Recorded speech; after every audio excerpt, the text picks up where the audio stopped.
Thank you all. Hello, hello. Great to be here with you today. My first time here in Greece, and I hope that you have a great conference. It's truly a privilege to be here and to have that space. So I hope we have a great chat. Feel free to come, talk, ask questions, and have fun. Yeah. So what I'd like to address with you all today is this very simple but fundamental question. How do we demonstrate quality in a distributed system, in a system architecture in general? Because it's one thing when you build the system and you know where it's good at, where it's fast, where it's safe, where it's reliable. But then you have sometimes to sign on it and say, hey, this can go live. Similar to when you open up a public building to the public and you have to say, hey, this is ready, this is done, this is good. And how many of you would sign on a project like that? Say, if this building falls, it's my fault. Like, I'm responsible for this. How can we have that level of insurance, of safety? Of course, tests and architecture and everything we've been discussing here is part of the answer. I'm here to give some ideas about the process and the projects that may help you get to that answer. And of course, that answer is different for everyone. And that's the hard part. In my company, in your company, what is good and what is bad are completely different things. Perhaps microservices architecture would be good for you. Perhaps, as we saw today, not so much. Sometimes monoliths can be a better alternative, can be more reliable. So how do we make those choices? How do we keep track of those choices? And finally, how do we build that thing in the end? I think that's the goal of today's talk. So first thing I'd like to introduce, if you don't know that, is the well-architected. It started on AWS. I use it to work on Amazon on my previous job, helping customers with this, the well-architected framework. And the well-architected framework is a very interesting approach to systems architecture because it addresses this problem of each architecture being different. How can we make a framework to evaluate the quality of architectures if each one is different? So on the well-architected framework, we do this by asking questions. And we're going to see what kind of questions those are in a bit. And those questions are called best practices within the framework and are divided according to these areas: operational excellence, security, reliability, performance, cost efficiency, and sustainability. So in each of those areas, the framework will offer you like a dozen or so 20 questions, and you can easily add your own on top of that. So I think the key idea is the format of the framework and the approach to systems architecture in general, not necessarily each individual question. But let's take a look at that. So this is one example from security pillar, security 2. How do you manage identities for people and machines, right?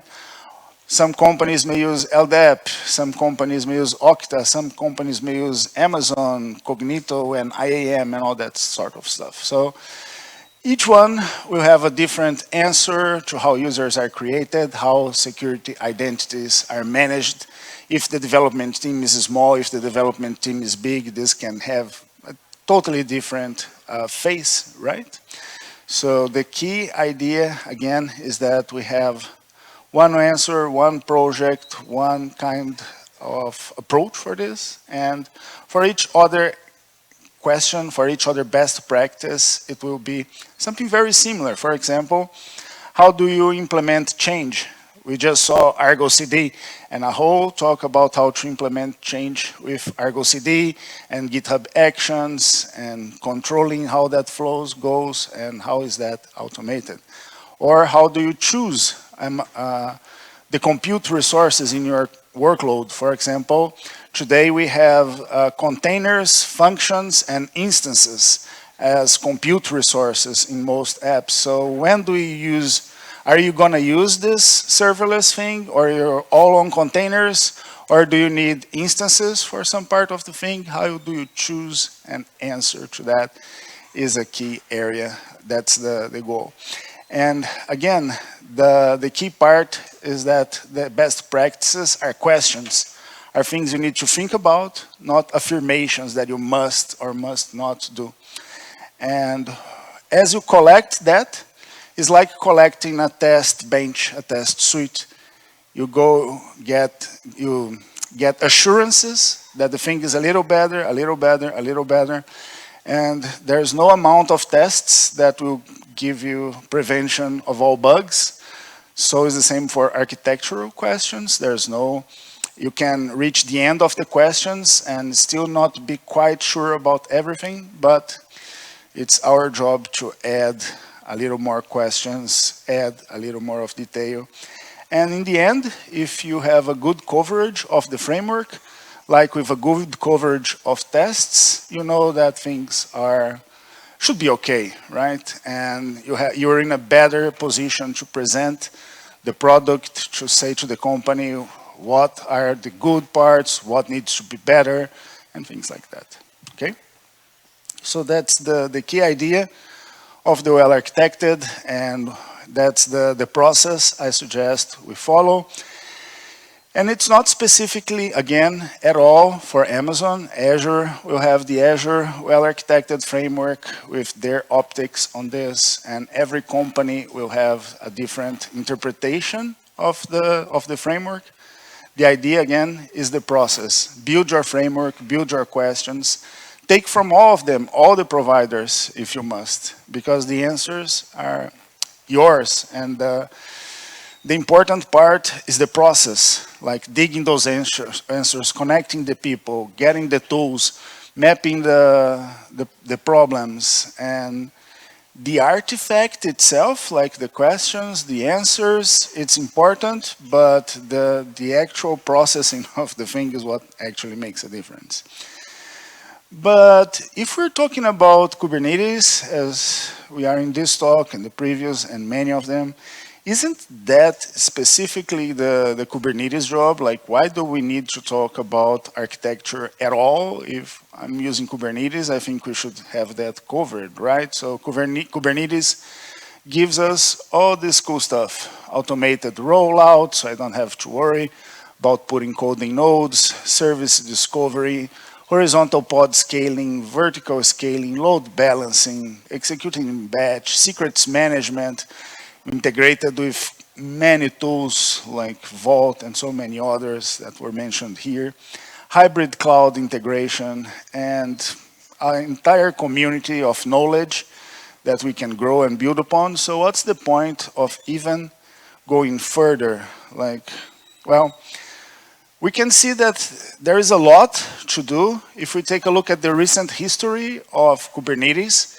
just on the last version or the last couple of versions, we have tons of new features. For example, we have dynamic resource allocation, which now allows for more memory or more CPU or a new graphics card or a new accelerator card to be added and removed or redimensioned in our pods at runtime, which is fantastic because who really knows resource consumption, how much CPU or memory an application is going to use?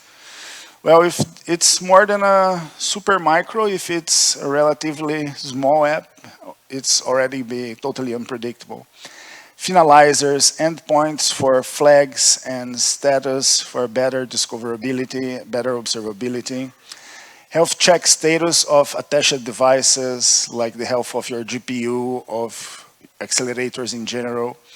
Gateway API, so that load balancers can be better managed with better tags, understand cookies, stick sessions, and deliver your traffic the way it's proper against modules and things like that. Common language expressions, so inside your YAML you can have an expression and have that evaluated in runtime for security, for several resources, especially policies like security policies, who can do what when. This kind of thing is great to have a common expression language and other things like swap memory that you can have now and control how you want pods to use swap memory on hosts. And even things like Windows hosts are now primary citizen of Kubernetes, and that's getting better on each release. However, Kubernetes is not the single part. It's the heart, of course, so it's the main project that we're talking about, but what else is our job? And what else can be our job? So next, I'd like to talk about specific open source projects that will cover specific areas of the framework, and perhaps that will help you implement in your architecture something, some question, some point that it's missing. But beyond that, we are all developers, and I want to give you an opportunity to look into the ecosystem, to the space of Kubernetes projects, and see that perhaps one of them you would like to work in, you would like to contribute, you'd like to take the professional opportunity. So that's something perhaps I can help as well. I've been working on open source for more than 10 years now that I don't write proprietary code. And it's great. It's a great career choice. I love it. And if you want it, I can share a bit more. And the first thing is probably going to be picking a project or two to work on to get specialized, because those things go really, really deep. Like when you get into one of those projects, it's like a rabbit hole. You try to install it, the documentation don't work, the tests won't run, then you have to figure out why, and just in that, figuring out why the tests and documentation perhaps are not the best for you, you already have a great opportunity to start. Everybody I talk in most of those projects started just like that, and I did in many of those, doing like bringing water, like tests and docs, the bread and butter of any well-maintained project. And then you go diving deeper into the core features and become a maintainer, a committer, and so on. So let's jump right in. However, I start with the well-architected idea because the CNCF landscape, the amount of projects is very big. So it's very important when you are working with those projects, when I'm talking with this, and you're doing this in your jobs, to take, hey, I'm taking this key value store because that will help me with performance, or that authorization provider because that will bring me more security features, and this kind of approach, right? So let's start in the infrastructure level, the bare bytes, like the most fundamental, closest to the hardware part of the platform. And the first project I'd like to talk about is KubeVirt. And KubeVirt is growing a lot because virtualization used to be expensive, complicated, and many customers had changes in vendors recently around this virtualization team. So KubeVirt brings the virtualization part into Kubernetes. In this way, you can manage virtual machines as Kubernetes objects. It's kind of a chicken and egg situation because you need to have a Kubernetes cluster to run Kubernetes clusters. So this management cluster that comes first is a bit special. You need a machine for that. But when you have that set up, you can set up many virtual machines in multiple clouds and have them join the cluster using KubeVirt. And with the top features you would expect in modern virtualization, like memory overcommit, so you can have two machines with 8 gigs of RAM with just 8 gigs of RAM because they don't allocate it fully. Non-disruptive vertical scaling, so you can add more CPUs or memories without stopping the machine. Having disaster recovery. Cheers to that guy. He takes the best photos ever. Take one of them. Hey! Give him some happiness. Come on, everyone. Enjoy Devoxx. And then some observability. It will add metrics, send your CPU, send you some memory, send you some cool data to your Prometheus, to your Grafana, to your CloudWatch, and let you observe it. And there are several ecosystem partners within the KubeVirt ecosystem. So if you have Dell machines and storage or whatever provider you're using for hardware, they probably have drivers and support for that. Another very interesting project is Cluster API, because that's going to take you above machines. In current Kubernetes, we have a machine API responsible for creating machines. Now we are taking that to a new level, letting you create entire clusters with all the networking equipment necessary within the API. So there's a cluster, you create a cluster, it can be an Amazon cluster, or an Azure, each one will have a driver or a provider that will create those elements. And Cluster API is very opinionated on the Kubernetes style of doing things. So it's multi-tenant, it's automation, all the abstractions are in the same way that you'd expect on Kubernetes. So this way you can have KubeVirt start your virtual machines, Cluster API allocate your clusters, and have all of that dynamically, let's say, within, or even scripted, if you'd like, with YAML, with your usual Kubernetes objects. And that's the project I work in most of the time, like 80% of my time, I'm doing Cluster API work. So this is something. Each of those projects is a great opportunity for an area to work in. And going beyond the machines, going beyond the Kubernetes instances themselves, we need to talk about the rest of the parts, right? We're going to not only have instances, but we need an S3 bucket, or an RDS database, or repository, or a CloudFront edge network, and connect that with everything inside the cluster. So that's a very common theme, and I'm going to show you many projects to address just that.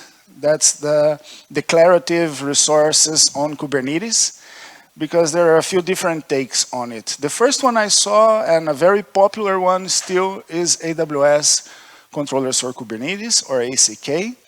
They bring you exactly that, AWS resources as declarative Kubernetes objects. So in the same way that you can create a pod, you can create, or a volume, you can create an S3 bucket. And we can take that idea even further and use Crossplane. And Crossplane will be similar in intention, but more broad in the resource coverage. We could be talking any resource at all, like external APIs.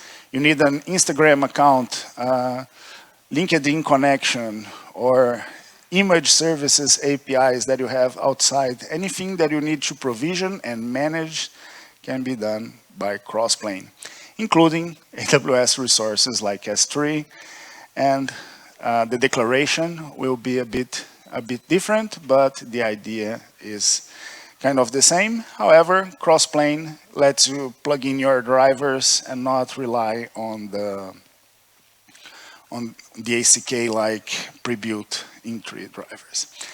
And this is so much of an effort that there is an even newer approach, the CRO, Kubernetes Resource Orchestrator, and that's the most general of all and more. It's newer, but it's a bit more community-oriented and built to be the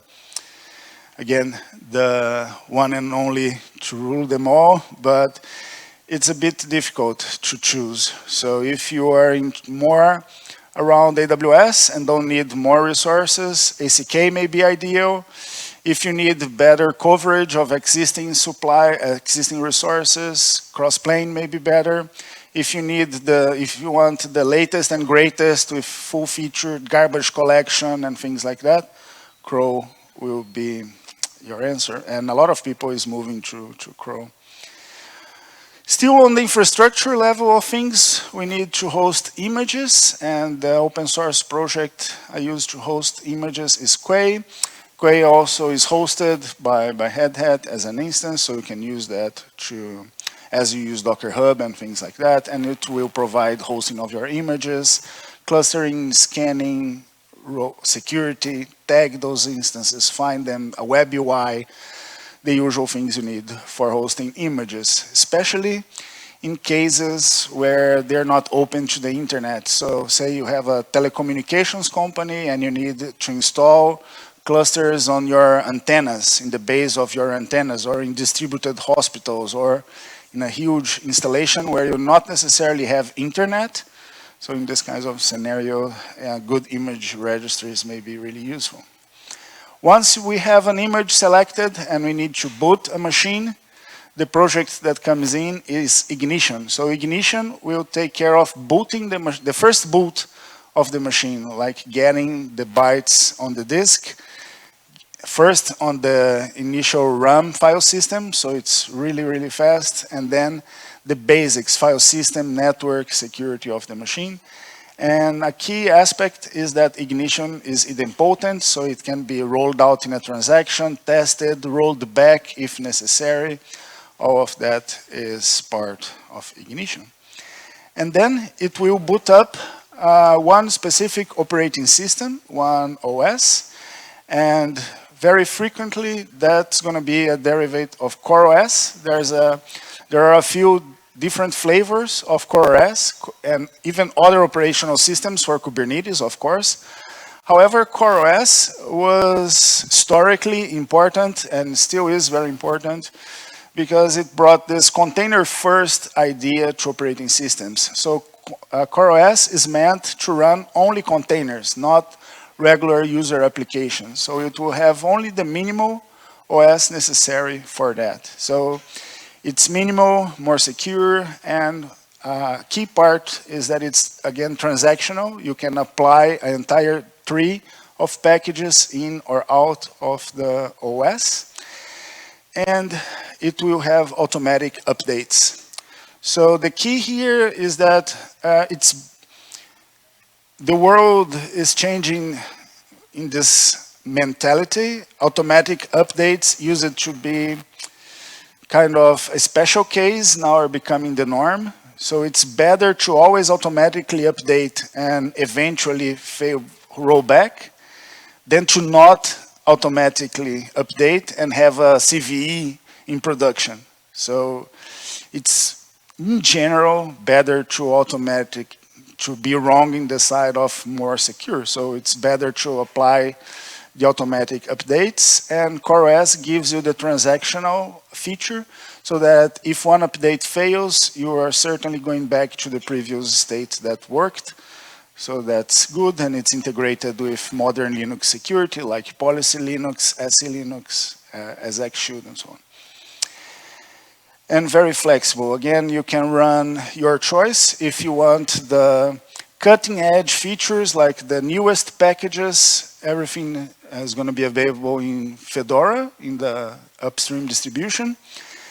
That generates Red Hat, Enterprise Linux, and OpenShift for our distribution of Kubernetes. And then things are ported back to CentOS. So you have a parity of releases between CentOS and Red Hat OS. But for all of those, you have CoreOS. So you can run Fedora CoreOS or Red Hat CoreOS or CentOS CoreOS with the same features. Now let's go a bit deeper into the platform level and take a look at the projects that work on top of that.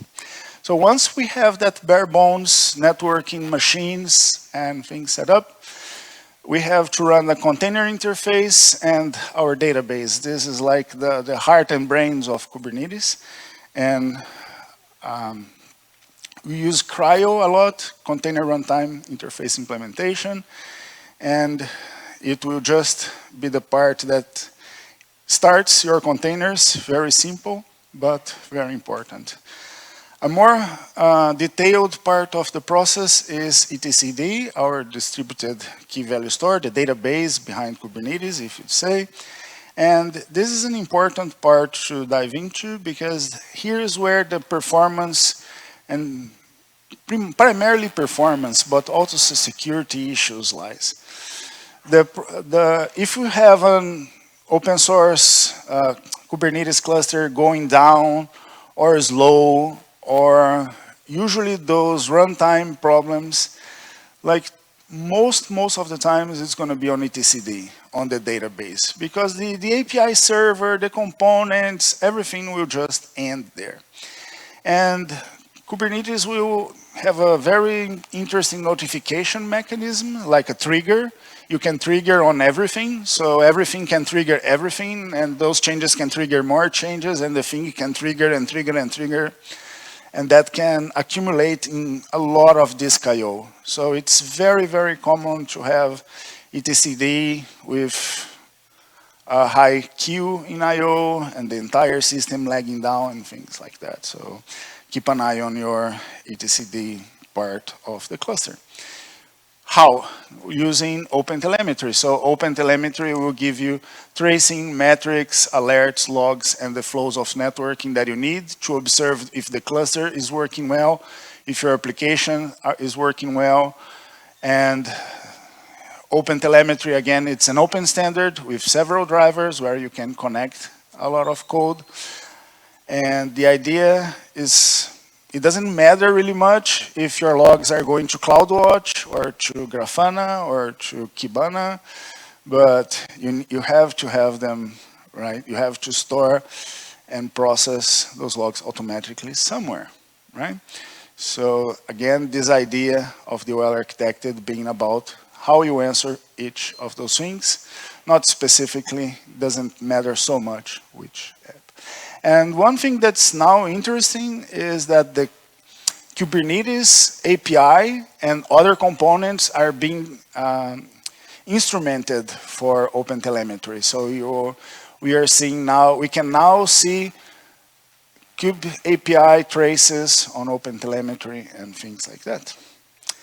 Istio is almost a standard nowadays for service mesh, connecting things together, declaring how clusters can talk to each other, do the traffic shaping, load balancing, reattempts, when services fail, how to discover alternatives, things like that. And to the level of complexity that we have today, which is multi-cluster, multi-mesh. So you can have multiple clusters in the same mesh, multiple clusters in multiple meshes, and having this hybrid network, this overlay network, perhaps comprising more than one cloud provider. So if you just have one network, one data center, one cloud provider, that may not be the case, but if you have several data centers, several cloud providers, having an overall network on top of it is quite important. And StackRox on top of it will be a security layer, recently brought in to do threat detection, image scanning, not only in the stored sense, but in the runtime logs and runtime information as well. Monitor your CD pipeline, monitor your network, and give you reports of findings in real time. And that's StackRox. And also, to deploy all those solutions and even more, we have Argo CD. As we talked before in the previous talk, we had a very nice introduction to Argo CD. Argo CD will take your Git as truth and deploy it to Kubernetes, which is great. However, it won't have a pipeline concept. So if all you need is a deploy, apply that YAML, kubectl apply, Argo CD got you. But if you need more, if you need approvals, if you need a process, a pipeline, then you need something else. And that something else is usually Tecton, which will give you this pipeline idea and pipeline custom resource definitions. However, it's more, its relation and how to set up can be made of many different ways. So Red Hat published these pipelines as code documentation, which is basically a recipe of how to do Tecton and Argo CD, how to set things up so that everything is published as code and you don't have to go clicking the UI to make things happen, basically. It's our opinionated view of this entire process. And with that, we go to Backstage, which is for some the end goal. Backstage is like the web shop for internal systems. So say you have a company in which systems are deployed internally. Say you're a bank and you need new agencies, and for each new agency you have to provision this and that system. Or marketing, you have to provision new hot sites, or whatever it is that you don't run a single application. You have to keep giving service to internal clients. So you have internal developers, internal departments that will need systems, and so on and so forth. So with Backstage, people can request their systems, their deployments, without going through the usual ticketing system and just provision the things they need. It will validate against the rules that you have in place for security, for authorization, for deployment, and so on and so forth. Very important project nowadays, huge Backstage. And on top of that, let's talk about the application level with some apps that I usually see on top of this cluster that will help you build your apps, perhaps. So one that's very common nowadays is Keycloak. Keycloak will add security for your users. So we've been talking about how we don't do database users like the 90s. I saw that reference today. So today we need identity providers, SAML, OAuth, and social integration, and so on. Keycloak can give that to your application users. So that's how we can do single sign-on and things like that with open source. Another one that I really like is Eclipse Che, which is basically Visual Studio on top of Kubernetes, and we can have a service like Gitpod or GitHub code spaces or any of those cloud development environments. You can have one set up for your project, for your team, and this is a superpower in my opinion, because it's unbelievable how different it is, the experience of working in a place where a new developer comes and you can give him a QR code or a URL to him or her, and they will just get a machine with the code set up, correct dependencies, ready to go. If the person wants to change code and commit, it's all set, let's say, without that 2 weeks of waiting for your machine to arrive, set it up, install it incorrectly, ask for someone for where the secrets are, and all the onboarding process that can be hugely automated.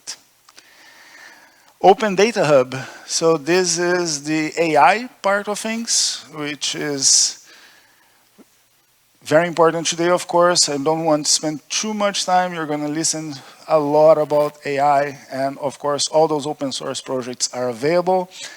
We have Jupyter Lab being super important in the machine learning and AI world, but also Elira for workflows. Elira, Airflow, pipelines, and Spark are basically workflows machines, right? Spark has more data features, but having your workflows, data workflows, such as, oh, if this data fails, try other place. If this process fails, put the failure here and there, like all this data orchestration can go into Open Data Hub, and having it front-ended with a Jupyter Lab is really good. Finally, on the operations level, there are a few projects I'd like to highlight. And again, this is once applications are done on top of it all, and we have things running, but we still need to keep an eye on it. And then a very important project nowadays is Karpenter. So Karpenter will give you a cost-aware perspective of your cloud resources, especially AWS. So Karpenter knows about the costs of your compute, which is really important, right? You can say to Karpenter, hey, I have these rules, for example, I want Linux, AMD 64, Spot, whatever is your thing. And within that, give me the cheapest instance that will satisfy these requirements. So Karpenter can give you, not only give you that, but keep an eye on it. So if you have less containers, for example, it can compact. It can aggregate everything in a single larger instance. Or if you have a spread out workload, it will allocate more and scale out. But scaling out is easy, right? Nowadays, horizontal scaling is de facto, but reuniting, merging it back, and saving money is a bit harder. Like shutting things down gracefully, aggregating them on the same node, and having a better performance efficiency and cost efficiency is great. So Karpenter is huge nowadays. Some other platforms are coming up with solutions to this cost problem. One of these is KubeCost and OpenCost, which lets you, through any tool and other reporting tools, not only for operations, but also for management, to see and break down Kubernetes costs according to infrastructure, to the pricing of infrastructure, so you can have a better detail of how much does this cluster cost, this application cost, this cost center, and so on and so forth. How we want, no matter how we want to break things down. And finally, Knative. Knative I consider to be special because it will cross all those platforms, all those tiers that I just mentioned. It will bring you serverless deployments, kind of just add your code and you don't have to worry so much about those layers behind, right? It will give you automatic scaling, so you don't have to worry about even the Karpenter or instances part of things. It's already GitOps ready, like you would have with Argo CD and Tekton and all those things, but in its specific way.